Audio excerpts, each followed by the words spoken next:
ओम गंग गणपते नमः। आप सभी का आपके अपने चैनल हिंदी स्टोरी बुक पर बहुत बहुत स्वागत है।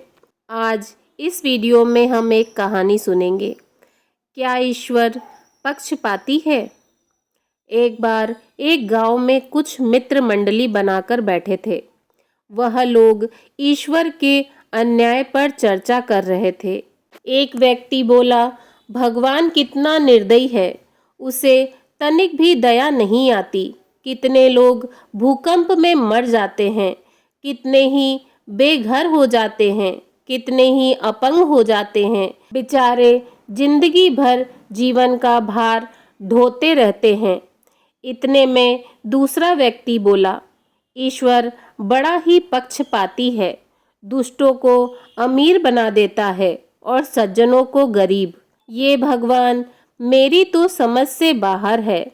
इतने में तीसरा व्यक्ति बोला, भाई इस संसार में ईश्वर नाम की कोई चीज ही नहीं, सब बकवास की बातें हैं।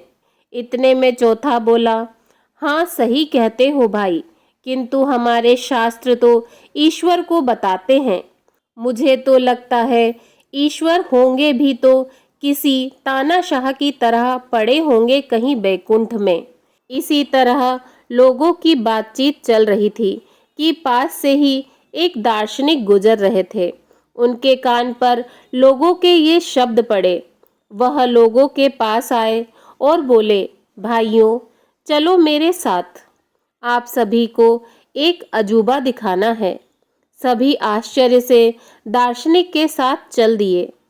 दार्शनिक महोदय सभी को खेतों की ओर ले गए और दो खेतों के बीचों बीच जाकर खड़े हो गए। एक तरफ थी फूलों की खेती और दूसरी तरफ थी तंबाकू की खेती। दार्शनिक महोदय बोले, धरती भी कैसे अन्याय करती है, एक फसल से खुशबू आती है और एक से बदबू। उनके पास खड़े लोग बोले, नहीं नहीं श्रीमान, ये दोष धरती का नहीं, उसमें बोए गए बीजों का है। जहाँ फूलों के बीज बोए गए वहाँ से खुशबू आती है और जहाँ तंबाकू के बीज बोए गए वहाँ से बदबू आती है। इसमें धरती को दोष देना उचित नहीं। दार्शनिक महोदय बड़े विनम्र भाव से बोले, जी आपका कहना सही है, धरती को दोष देना मेरी मूर्खता है, किंतु मुझे यह बताइए कि ईश्वर के संसार रूपी खेत में ईश्वर को दोषी ठहराना कहाँ की समझदारी है, जो आप ईश्वर को अन्यायी और पक्षपाती कह रहे थे। मनुष्य जैसे कर्मों के बीज अपने जीवन में बोएगा, उसको वैसा ही फल प्राप्त होगा, वैसी ही उसकी फसल होगी। इसके लिए ईश्वर को दोष देना कहाँ तक उचित है। सभी महानुभावों को बात समझ आ गई थी। ईश्वर हमेशा सबके साथ न्याय ही करता है। जो लोग ईश्वर पर दोषारोपण करते हैं, वह या तो खुद की गलती स्वीकार नहीं करना चाहते या फिर अपने अज्ञान का परिचय दे रहे हैं। जरूरी नहीं कि जिसे आप अच्छा कहते हैं वही आपके लिए अच्छा हो।